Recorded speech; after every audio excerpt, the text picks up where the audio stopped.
Hello, boys and girls. This is Mrs. Lubitz's daughter, Abby, and I am here with Mrs. Lubitz today. Hello, friends.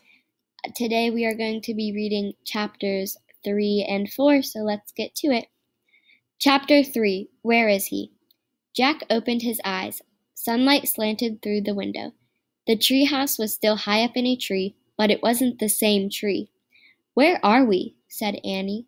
She and Jack looked out the window. The pteranodon was soaring through the sky. The ground was covered with ferns and tall grass. There was a winding stream, a sloping hill, and volcanoes in the distance. I don't know where we are, said Jack. The pteranodon glided down to the base of the tree. It landed on the ground and stood very still. So what just happened to us? Said Annie. Well, said Jack, I was looking at the picture in the book, and you said, wow, I wish we could go to the time of pteranodons, said Annie. Yeah, and then we saw a pteranodon in the Frog Creek woods, said Jack.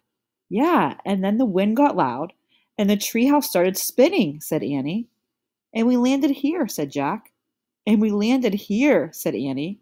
So that means, said Jack. So that means what? Said Annie. I don't know, said Jack. He shook his head. None of this can be real.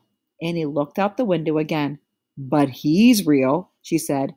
He's very real. Jack looked out the window. Jack looked out the window with her again. The pteranodon was standing at the base of the tree like a guard. His giant wings were spread out on either side of him. Hi, Annie shouted. Shh, said Jack. We're not supposed to be here. But where is here? Said Annie. I don't know, said Jack. Hi, who are you? Annie called to the pteranodon. The creature just looked up at her.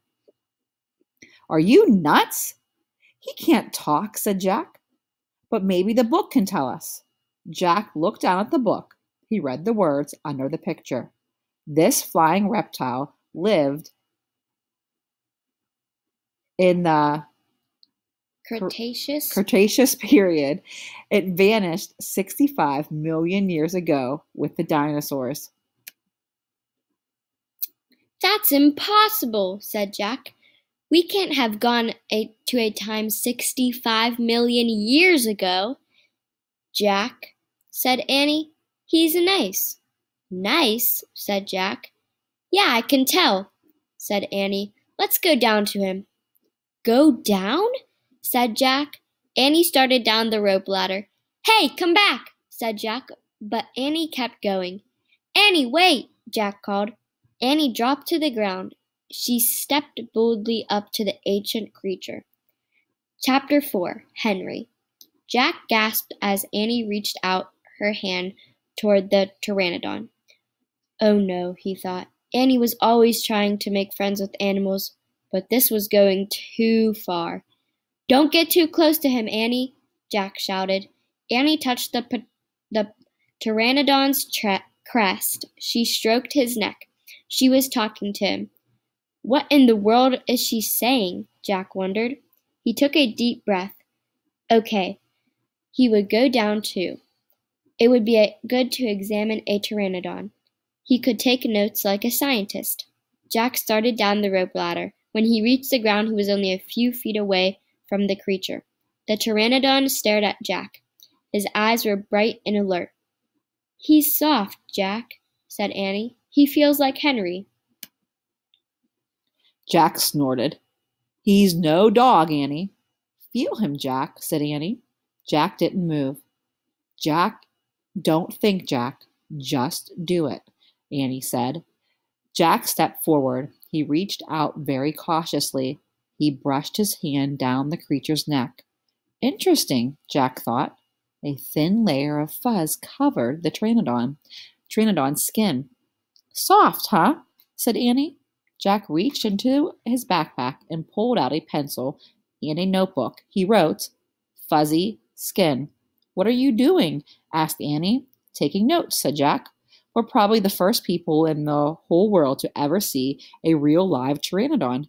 Jack looked at the pteranodon again. The bony crest on top of his head was longer than Jack's arm. I wonder how smart he is, Jack said. Very smart, said Annie. Don't count on it, said Jack. His brain's probably no bigger than a bean. No, he's very smart. I can feel it, said Annie. I'm going to call him Henry.